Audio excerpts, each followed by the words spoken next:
Imagine being handed one of the most wholesome job titles in the history of professional sports. Not a coach, not a player, not even an executive. Something far more unusual. The NFL, the most watched sports league on the planet, created a brand new role, something that had never existed before, and they gave it to a YouTube creator. The title? Chief Kindness Officer. And the man they chose? Dhar Mann. Joining us right now is Dhar Mann. He's the founder of Dhar Mann Studios. He was named #2 on Forbes' top creators list for 2025. He makes short, dramatic videos on YouTube that teach life lessons, often ending with a positive or emotional twist. On the surface, that actually makes sense. Dhar Mann has built an empire out of feel-good content. You want to go on a date with me? Why not? When you've got beauty and brains, that's really hard to find. That's really sweet. Tomorrow night works great. Perfect. I'm here for my first day. Dhar Mann, our new Chief Kindness Officer. Here's your badge. And if you need anything else you need. His entire brand is morality. Every video ends with a lesson. Every storyline punishes the villain and rewards the good guy.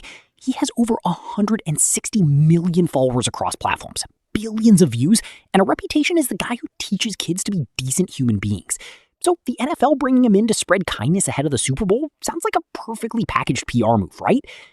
Always wins out, and it becomes talk-worthy. I think the work that he has done and that we did together is because of the expectations and the authentic nature of the. Here is where it gets interesting. The moment that announcement dropped, something happened that Dhar Mann's team probably did not see coming. The internet started digging. Not as fans, they were celebrating. But journalists, commentators, and everyday people who had never watched a single Dhar Mann video in their lives suddenly had one question. Who exactly is this guy? And what they found stopped people mid-scroll. Because before the YouTube studio, before the 200 employees, before the billions of views in the Forbes list and the Hollywood deals, there was a very different version of Dhar Mann. A version that existed in Oakland, California in the late 2000s.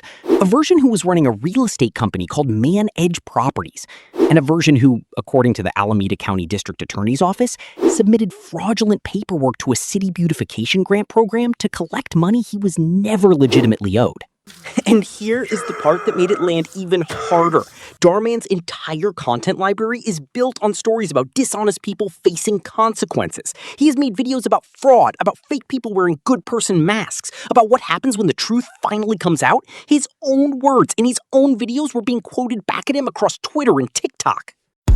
The reaction was immediate. Headlines started popping up across sports media, entertainment blogs, and news outlets. People who had never heard of him or learning about him through the worst possible lens.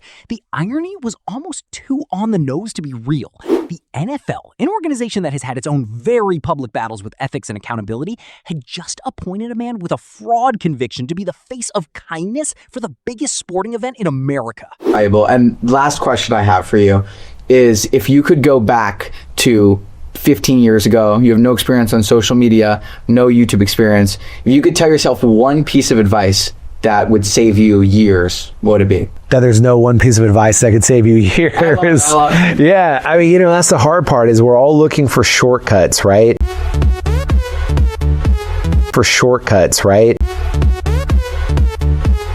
The man who was just handed the title of Chief Kindness Officer by the NFL had previously pled no contest to 5 felony counts of fraud. He was sentenced to 5 years of probation and ordered to pay back the city. The NFL never walked it back. The appointment stood. Mann stepped into the role and the Super Bowl came and went. But the conversation it sparked did not disappear with it. For a whole new audience of millions of people, their very first introduction to Dhar Mann was not one of his lessons about treating people right. It was the story of a man whose past looked a lot like the villains in his own videos.